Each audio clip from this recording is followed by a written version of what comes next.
আজকেও চলে এসেছি তোমাদের সামনে আরেকটি রান্নার ভিডিও নিয়ে। আজকে চিকেন রান্না করছি, তা আবার টক দই দিয়ে।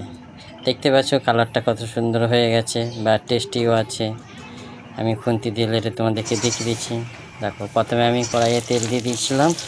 তেল গরম হয়ে যাবে, পেঁয়াজ, শুকনো লঙ্কা, তেজপাতা, একটু এলাচ, লবঙ্গ, দারচিনি দিয়ে দিয়েছিলাম আগে থেকে। যেহেতু এক হাতে নিজেই ক্যামেরা করছি, এক হাতে খুন্তি লাড়ছি, আর কেটে কেটে কেটে কিছুটা আমি ভিডিওটা করছি। দেখো আমার লাল লাল এবার হয়ে যাবে পেঁয়াজটা ভাজা।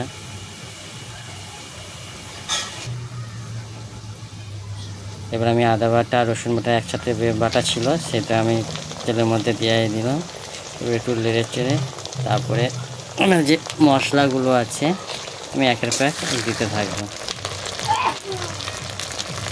যে হলুদটা দিয়ে হয়ে গেল, এবার লঙ্কাটা একটু দিচ্ছি। আর যা প্রচুর গরম পড়েছে, হালকা মশলা দিলেও বেশি মশলা হয়ে যাচ্ছে, দেখি মনে হবে। দেখো, তারপর লাল লাল করে আমার তেল ছেড়ে যাচ্ছে মশলার মধ্যে, যেহেতু পেঁয়াজটা লাল লাল করে ভেজে নিয়েছিলাম আমি। এবার আমি আস্তে আস্তে এই টক দইটা, এটা চামচ দিয়ে ফাটিনি, এমনি খুন্তি লাড়লে এমনি টক দই কোথায় হয়ে যাবে। লাড়তে লাড়তে লাড়তে লাড়তে একদম টক দইটা কোথায় যে হয়ে চলে যাবে, তার কোনো ঠিক থাকবে না। দেখো, আজকে টক দই দিয়ে আম পাতা দেবো দিয়ে রান্না, চিকেন রান্না। দেখতে থাকো তুমি। দেখো কালারটা চলে এসেছে খুব সুন্দর। যেহেতু তেলে দেখো আম পাতা দিয়েছি, একটু কচি কচি টাইপের, বেশি কচি নয়, হালকা কচি আম পাতা দিয়ে দিলাম। ওর একটা সেন্ট বা ফ্লেভারের একটা গন্ধ খুব সুন্দর আছে। এরকম চিকেনটা দিয়ে দিলাম। চিকেনটা দিয়ে আমি লাড়ছি।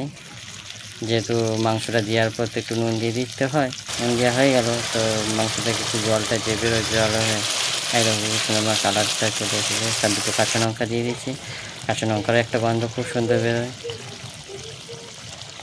এরকম আমরা এক হাতে মোবাইল, এক হাতে ইয়ে করছি।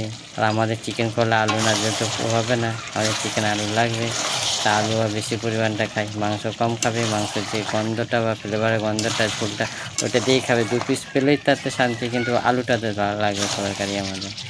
চিকেন অত না ভক্তি থাকবে, চিকেনের যে একটা মাংসের ঝোলের টেস্ট, সেটা যেন।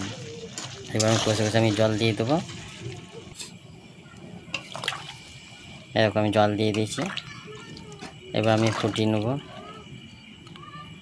একটু ঢাকা ফাঁকা দিয়ে আমি তোমাদেরকে দেখিয়ে দিচ্ছি, ফুটে নেব। দেখে মনে হচ্ছে খাবো খাবো। দেখো আমার ফুটেও গেছে। যেহেতু আমি শর্ট করে ভিডিওটা করছিলাম এক হাতে, অল্প অল্প খানিকটা করে সাই গরম মশলা দিয়ে দিচ্ছি। এবার ধনে পাতাটা দিয়ে দিচ্ছি, হালকাভাবে একটু ফুটিয়ে আমি নামিয়ে নেব। কেন বেশিক্ষণ ফুটানো যাবে না সাই করা। যখন আমি নিয়েছি, এটা কড়াইয়ের মধ্যে আছে। এবার এর মধ্যে দেখো, সেই কালারটা, প্রথমে যে কালারটা দেখালাম তোমাদের লাস্টে, এই দেখো সেই কালার। চলে আসো, কে কে খাবে, কেমন হয়েছে সেটাও জানাবে। Good bye.